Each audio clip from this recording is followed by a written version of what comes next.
बिस्मिल्लाहिर्रहमानिर्रहीम। अस्सलाम वालेकुम।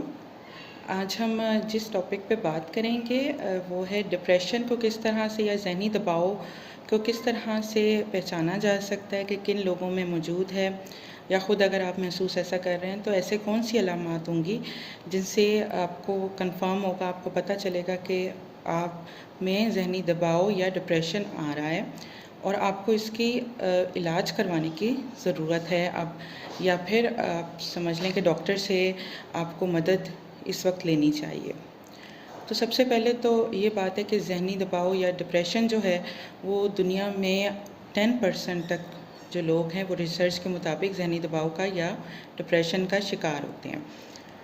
अभी सिर्फ 10% लोग तो वो हैं जो रिसर्च के थ्रू जो हैं या डाटा जो कलेक्ट हुआ है उसमें सामने आए हैं, लेकिन सारे लोग जो हैं डिप्रेशन के जो शिकार होते हैं वो रब्ता नहीं करते डॉक्टर के साथ, तो इस वजह से उनकी कोई कैलकुलेशन होती नहीं है। अगर 10% लोग सामने आ रहे हैं कि वो रिसर्च के मुताबिक कि वो डिप्रेशन का शिकार हैं, तो इसका मतलब है हिडन भी आलमोस्ट इतने ही होंगे जिनका पता ही नहीं चलता। सम टाइम तो पूरी ज़िंदगी किसी की डिप्रेशन के साथ गुजर जाती है, उसका इलाज नहीं होता, मिज़रेबल लाइफ होती है और एट द एंड ज़िंदगी इसी तरह उनकी ख़त्म हो जाती है। डिप्रेशन जो है उसका जो पिक नहीं होता जल्दी या पता नहीं चलता, उसकी एक बड़ी वजह ये है कि जिस तरह से टीबी है उसके लिए तो टेस्ट मौजूद है। आप डायरेक्ट लेबॉर्ट्री का टेस्ट करवाएंगे, उसका पता चल जाएगा कि ये बैक्टीरिया मौजूद है बॉडी के अंदर और उसकी दवाई शुरू हो जाएगी। और इसी तरह जिस तरह से कोरोना है तो आप कोरोना के वायरस को चेक करेंगे, लेबॉर्ट्री में पीसीआर करेंगे, उसका पता चल जाएगा और उसकी मेडिसिन स्टार्ट हो जाएगी। लेकिन डिप्रेशन या मेंटल इलनेसेस जितनी भी होती हैं, साइकेट्रिक इलनेसेस, उनका मसला यही होता है कि उनके लिए कोई भी ऐसा टेस्ट डायरेक्ट मौजूद नहीं होता जो एक टेस्ट आपको बता दे कि डिप्रेशन है या नहीं है। हाँ, ये ज़रूर होता है कि डिप्रेशन की वजह से बहुत सारे जो हैं वो चेंजेस बॉडी में आना शुरू हो जाते हैं, वो नज़र भी आते हैं। वो एक्सरे पे कुछ ब्रेन में चेंजेस आती हैं, दिमाग में कुछ एक्सरे की चेंजेस होती हैं, कुछ सीटी स्कैन पे नज़र आती हैं, कुछ न्यूरोट्रांसमीटर्स या केमिकल्स ऐसे होते हैं बॉडी में जो आप चेक कर सकते हैं लेबॉर्ट्री में, वो ऊपर नीचे हुए होते हैं, उनकी सेक्रेशंस वगैरह। लेकिन कोई भी डायरेक्ट कॉज नहीं होती कि एक चीज़ हमें पता चल जाए, वो हमारे पास टेस्ट पॉजिटिव या नेगेटिव में आ जाए और उसकी बेस के ऊपर हम लोग कहते हैं कि डिप्रेशन है या नहीं है। तो डिप्रेशन की जो अलामात है ना, वो डिप्रेशन किस तरह मुख्तलिफ है नॉर्मल स्ट्रेस से जो लाइफ में हर कोई कभी ना कभी महसूस करता है, उससे इस तरह से मुख्तलिफ है डिप्रेशन।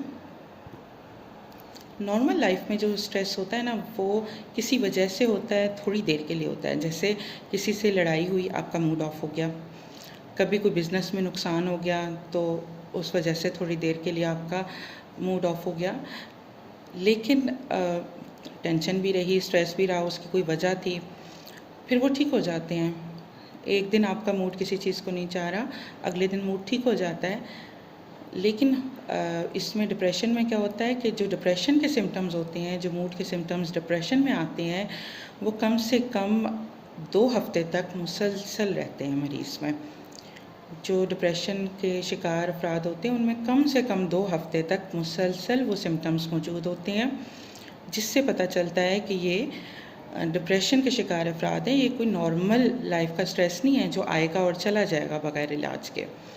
अब उन अलामात में कौन सी अलामात होती हैं जिनको देख के अंदाज़ा होता है कि ये मरीज़ जो हैं वो डिप्रेशन के हैं। उनमें सबसे पहले तो मरीज़ का जो मिजाज है उसमें चिड़चिड़ापन आ जाता है, जिसको हम इरिटेबिलिटी कहते हैं, वो आ जाएगा। उसके अलावा क्या होगा कि किसी भी काम में दिल नहीं लगेगा, कुछ भी करने को दिल नहीं चाहेगा, ऐसे लगेगा, ऐसा दिल चाहेगा कि बस लेटे रहें, एक जगह पे पड़े रहें, कुछ करें ना उठ के, ठीक है, जिसे लेज़ीनेस भी कह सकते हैं और lack of ability to do work भी कह सकते हैं। उसके अलावा क्या होगा कि नींद या तो बहुत ज़्यादा हो जाएगी, कुछ पेशेंट्स में बहुत ज़्यादा हो जाती है, कुछ में ये होता है कि नींद बिल्कुल ख़त्म हो जाती है। उसके अलावा जहाँ तक भूख का ताल्लुक़ है तो भूख कुछ लोगों की बहुत बढ़ जाती है डिप्रेशन में, जब उनके ऊपर डिप्रेसिव एपिसोड्स होती हैं तो उनकी भूख बहुत बढ़ जाती है और कुछ की भूख बहुत कम हो जाती है। भूख के हिसाब से कुछ का वज़न जो है वो डिप्रेशन में बढ़ने लग जाता है और कुछ का वज़न डिप्रेशन में कम हो जाता है। इसलिए लाज़मी नहीं है कि भूख और वज़न जो है वो कम ही होगा डिप्रेशन में, सम टाइम वो ज़्यादा भी होते हैं। दोनों चीज़ें इक्वली चलती हैं। इसके अलावा क्या होगा कि इंसान को अपना आप जो है वर्थलेस सा महसूस होगा, यानी उसका कोई काम ही नहीं है दुनिया में, उसको लगेगा मैं किसी के लिए फ़ायदा मंद ही नहीं हूँ। ठीक है, कोई गिल्टी की फीलिंग होगी, कोई पुरानी चीज़ें गिल्टी किसी चीज़ की होगी, वो बार बार दिमाग में पिंच करेंगी। किसी की बात सुनेगा तो वो चीज़ जहन से निकलेगी नहीं, वो मुसलसल जहन में गर्दिश करती रहेगी ख़यालात। और उसके अलावा सबसे जो ख़तरनाक चीज़ इसमें आती है डिप्रेशन में, जब सीवियरिटी इसकी ज़्यादा हो जाती है तो मरीज़ों को ख़्याल आते हैं कि हम अपने आप को ख़त्म कर लें, अपने आप को नुकसान पहुँचाएँ, ख़ुदकुशी कर लें। उसकी टेंडेंसी ख़ुदकुशी की बढ़ जाती है। तो इस पॉइंट पे पहुंचने से पहले मरीज़ का पता चल जाए और उसका इलाज शुरू हो जाए, ये लाज़मी होता है, ताकि जो है वो इतना ज़्यादा डैमेज ना हो जाए कि उसको रिकवर करना मुश्किल हो। उसके बाद है चीज़ कि अब एक पेशेंट है, उसमें ये सारी अलामात हैं, तो इसके अलावा क्या कोई जिस्मानी भी ऐसी अलामात होती हैं जो कोई टेस्ट के थ्रू, डायग्नोस्टिक्स में या रेडियोलॉजी के थ्रू, एक्सरे में, सीटी स्कैन में क्या नज़र आता है? तो सबसे पहले तो अगर ऐसे पेशेंट्स का जो डिप्रेशन के मरीज़ होते हैं, ऐसे पेशेंट्स जो डिप्रेशन के मरीज़ होते हैं, अगर हम उनका एक्सरे करवाएं तो उनके दिमाग के या ब्रेन के दो हिस्से ऐसे होते हैं जिन पे असरात सबसे ज़्यादा आए होते हैं। उनमें एक तो फ्रंटल ब्रेन या जो आगे का आपके दिमाग का हिस्सा है वो, और दूसरा हिप्पोकैम्पस है। जो फ्रंटल ब्रेन है उसका या जो दिमाग का आगे वाला हिस्सा होता है, उसका ये काम होता है कि वो इमोशंस को कंट्रोल करता है। वो काम, ये जो एक्टिविटीज़ हाथ से, आप सारे मोटर स्किल्स हम कहते हैं इसको, हाथ से जो करने वाले काम होते हैं उनको कंट्रोल करता है। उसके अलावा आपकी जो है वो मिजाज को कंट्रोल करता है। तो ये सारी जो चीज़ें हैं वो फ्रंटल ब्रेन का काम होती हैं। तो फ्रंटल ब्रेन क्या होता है, डिप्रेशन के पेशेंट्स में जितना प्रोलॉन्ग डिप्रेशन होगा, जितनी सीवियरिटी इसकी ज़्यादा होगी, उतना फ्रंटल ब्रेन जो है वो अपने साइज़ से सिकुड़ता जाएगा, यानी उसका हुजम कम होता जाएगा। जितना उसका हुजम कम होगा उतनी उसकी वर्किंग कैपेसिटी ख़राब हो जाएगी। ठीक है, और एक दफ़ा डैमेज हो जाए ये वाला ब्रेन का कि उसका हुजम कम हो जाए, तो ये इरिवर्सिबल डैमेजेस होते हैं। फिर इनको कोप अप करना बहुत मुश्किल होता है। इनके लिए जो है, इनको कोप अप करना बहुत मुश्किल होता है। इसके लिए जो है वो बहुत लंबा ड्यूरेशन चाहिए होता है मेडिसिन्स का, और समटाइम मेडिसिन के अलावा भी इलाज करने पड़ते हैं इसके लिए। दूसरा जो है हिप्पोकैम्पस पार्ट, हिप्पोकैम्पस भी इमोशंस को कंट्रोल करता है। इमोशंस के लिए मेन सेंटर बॉडी के इमोशंस का हिप्पोकैम्पस है। तो हिप्पोकैम्पस भी क्या होता है, वो भी सिकुड़ने लग जाता है। तो जो दो चेंजेस आपको ब्रेन में नज़र आएंगी, एक आएंगी फ्रंटल ब्रेन में या आगे वाले ब्रेन के हिस्से में, और एक हिप्पोकैम्पस में। हिप्पोकैम्पस ज़रा पीछे की तरफ होता है ब्रेन में। ठीक है, ये दोनों में इनका हुजम सिकुड़ेगा।